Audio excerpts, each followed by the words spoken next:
Hello' বন্ধুসকল, সকলোকে স্বাগতম জনাইছোঁ আজিৰ এই ভিডিঅ'টোলৈ। বন্ধুসকল, আজি আমি DWৰ যি নতুন এডভাৰটাইজমেণ্ট আহিছে বন্ধুসকল 4,500, তাৰে আমি কাট অফ এটা বিশ্লেষণ কৰিম।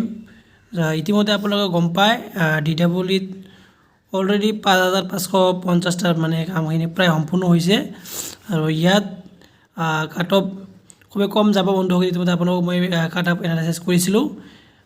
বিশেষকৈ ইউআৰ কেটাগৰীত মই কৈছিলোঁ LPSৰ কথা কৈছিলোঁ। LPSত যিসকলৰ 62+ আছে সেইসকলৰ পোৱাৰ খুবেই চান্স থাকিব বন্ধুসকল। আৰু বাকী মই যিহেতু ইয়াৰ আগত মই কাট অফৰ ভিডিঅ' আপোনালোকক মই প্ৰভাইড কৰিছিলোঁ। এইবাৰ আমি DWৰ LPUPৰ যি 4,500 ভেকেঞ্চি আহিছে ইয়াৰে কাট অফ সম্পৰ্কে এটা এনালাইচিছ মানে আপোনালোকৰ সন্মুখত লৈ আহিম বন্ধুসকল। চাওক, ইতিমধ্যে আপোনালোকক গম পায় ইয়াত ATET প্লাছ CTET দুটাকে এলাও কৰিছে বন্ধুসকল। তো যিহেতু আপোনালোকে গম পায় ATETৰ প্ৰাৰ্থীসকল বেছিভাগেই ইতিমধ্যে নিযুক্তিত লাভ কৰিল বন্ধুসকল। বেছি মানে সংখ্যক কেণ্ডিডেট ইমান নাই, যদিও কিছু সংখ্যক প্ৰাৰ্থী ৰৈ গৈছিল। তাৰে বহুতেই চলিত যি নিযুক্তি প্ৰক্ৰিয়া আছে 5,550, তাত বহুতেই এবাৰ নিযুক্তি লাভ কৰিবলৈ সক্ষম হ'ব বন্ধুসকল। আৰু এই ATET আৰু CTET যিহেতু দুটাই এলাও কৰিছে বন্ধুসকল, যিসকল এডৰ প্ৰাৰ্থীসকলৰ যিসকলৰ মাৰ্ক বেছি আছে সেইসকলে অলৰেডি 5,500 পাই যোৱাৰ সম্ভাৱনা থাকিব। আৰু যিসকলৰ মাৰ্কছ কম আছে ইয়াৰে মাজত বহুতে আকৌ CTET দি কেনে বহুত মাৰ্ক ইনক্ৰিজ কৰা পৰিলক্ষিত হৈছে বন্ধুসকল। চাওক, আমি এটা বিশ্লেষণ আমি কৰোঁ। যিহেতু CTET তিনিটা CTETৰে ইয়াত মানে সুযোগ পাব। চাব, ডিচেম্বৰ আছে আপোনাৰ 2023ৰ যি ডিচেম্বৰ আছিল তাৰে এটা CTETত পাব। জানুৱাৰীত যিটো মানে ৰেজাল্ট আহিছিলে, তাৰপিছত আপোনাৰ CTET এটা পালোঁ, আৰু এটা CTET পাব বন্ধুসকল। আৰু এটা CTET পাব, এইটো হ'ল জুলাই 2024 2024। আৰু আপোনাৰ আৰু এটা পাব বন্ধুসকল ডিচেম্বৰ 2024। এইটো অলৰেডি আহিল, ৰেজাল্ট আহিছে বন্ধুসকল। তো তিনিটা CTET ইয়াত অংশগ্ৰহণ কৰিব। ইয়াৰ উপৰিও ATETও থাকিব বন্ধুসকল। ATETৰ যিসকল ৰৈ গৈছিল সিহঁতসকলেও থাকিব। 5,500 যিসকলে মানে ৰৈ যাব সেইসকলে ইয়াত অংশগ্ৰহণ কৰিব বন্ধুসকল। আৰু যিহেতু আপোনালোকে জানে যে অসমত CTETৰ প্ৰাৰ্থী যদিও বহু সংখ্যকে এপ্লিকেশ্যন কৰে বা এপিয়াৰ হয়, কিন্তু সকলোৱে ইয়াত কোৱালিফাই হ'ব নোৱাৰে।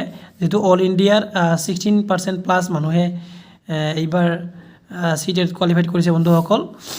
আৰু আমাৰ অসমত যদি আমি 40,000 বুলি ধৰোঁ, যে 40,000 প্ৰাৰ্থী ইয়াত এপিয়াৰ কৰিছিল, আৰু তাৰে যদি 16% আপোনালোকে ধৰে, তেনেকুৱা নহ'ব পাৰে বন্ধুসকল। খুব কম সংখ্যকে CTET পাছ কৰে।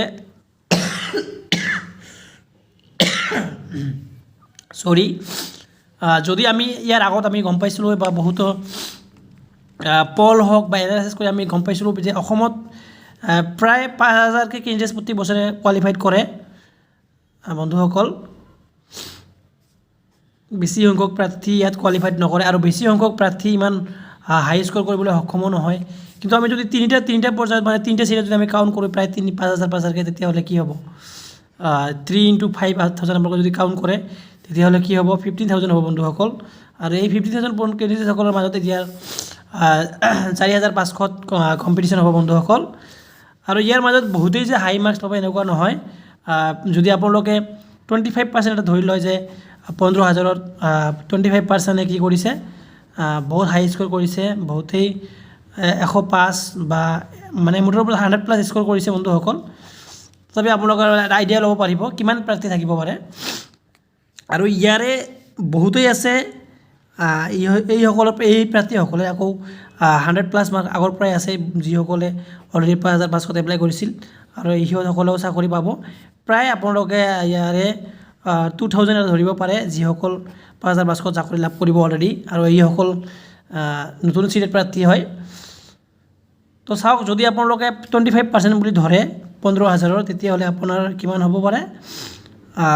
3,725 এনেকুৱা হ'ব যিসকলৰ হেৰি হ'ব। 15,000ৰ পৰা যদি আপোনালোকে 25% লয় তেতিয়াহ'লে আপোনালোকে 3,750 প্ৰাৰ্থী পাব, যিসকলে 100+ স্ক'ৰ কৰিবলৈ সক্ষম হ'ব বন্ধুসকল। তো চাওক কাট অফ কেনেকুৱা হ'ব পাৰে এতিয়া আপোনালোকে গম পায় অকল LPSত কিমান আছে 2900 ভেকেঞ্চি আছে 2900 ভেকেঞ্চিৰ কিমান জেনেৰেলত থাকিব পাৰে আপোনালোক চাওক ইউআৰ কেটাগৰীত খুব বেছি আপোনালোকৰ থাকিব পাৰে ইউআৰত 1200 প্লাছ থাকিব পাৰে ভেকেঞ্চি ইয়াতকৈ বেছি নাথাকে বন্ধুসকল সো গতিকে এটা আমি আইডিয়া ল'ব পাৰোঁ যেহেতু আমি মাৰ্কখিনি আমি গম নাপাওঁ যে আৰু অলৰেডি কেটাগৰী ৱাইজ ভেকেঞ্চিখিনি অহা নাই আমি থুলমূল আইডিয়া লৈছোঁ 1200 মান হ'ব পাৰে আপোনালোকৰ LPত ইউআৰ কেটাগৰীত সো যদি ইমান কম সংখ্যক মানে ভেকেঞ্চি থাকে ইউআৰত আৰু যিহেতু ইতিমধ্যে আপোনালোকে বিভিন্ন ছ'চিয়েল মিডিয়ামত আপোনালোকে গম পাইছে বহুতেই 115 120 এনেকুৱা মাৰ্কছ বহুতে পাইছে 110 এনেকুৱা মাৰ্ক বহুতে পাইছে বন্ধুসকল সো যদি এজন প্ৰাৰ্থীৰ যদি 110 আপোনাৰ মাৰ্ক হয় তেতিয়াহ'লে তেওঁ বা 115 হয় তেতিয়াহ'লে তেওঁ 75 প্লাছ হৈ যাব মাৰ্ক সো এইকাৰণে মই কৈছোঁ যে 4500ত যি ভেকেঞ্চি আছে তাৰ কাট অফ ইউআৰৰ ক্ষেত্ৰত কৈছোঁ LPSৰ ইউআৰ LPS আপোনাৰ কাট অফ জেনেৰেলৰ কিমান হ'ব পাৰে 65 প্লাছ 100% 65ৰ তলত কেতিয়াও নাহে বন্ধুসকল LPS ইউআৰৰ সো এটা আইডিয়া মই সৰু এটা ভিডিঅ' লৈ আহিছোঁ আপোনালোকৰ কাৰণে সৰু থুলমূল এটা আইডিয়া ল'লোঁ যে কেণ্ডিডেটছ কিমান থাকিব পাৰে বন্ধুসকল আপুনি গম পাইছে যে 4500ত মানুহৰ ভিৰ যথেষ্ট থাকিব বন্ধুসকল যিহেতু ভেকেঞ্চি সংখ্যা খুবেই কম 4500 বুলি ক'ব লাগিব আৰু যদি আৰু এটা কাৰণ থাকিব পাৰে বহুতেই হয়তো ইয়াৰে বহুতে চাকৰি পাই যাব পাৰে 5500ত তথাপিও বন্ধুসকল 65ৰ তলত LPৰ কাট অফ অহাৰ সম্ভাৱনা খুবেই কম ইউআৰ কেটাগৰীত সো আশা কৰোঁ আপোনালোকে ভিডিঅ'টো ভাল পাইছে আৰু এইটো এটা প্ৰেডিকশ্যন হয় আপোনালোকে এনেকুৱা হ'ব নাভাবিব বহুতেই হয়তো ভাবিব পাৰে এনে ইমান কাট অফ হাই নাযায় সো আপোনালোকে চাই থাকক অপেক্ষা কৰক বন্ধুসকল যিসকলে আমাৰ চেনেলটো নতুন আহিছে চেনেলটো ছাবস্ক্ৰাইব কৰক লগ পাম পৰৱৰ্তী ভিডিঅ'ত জয় অসম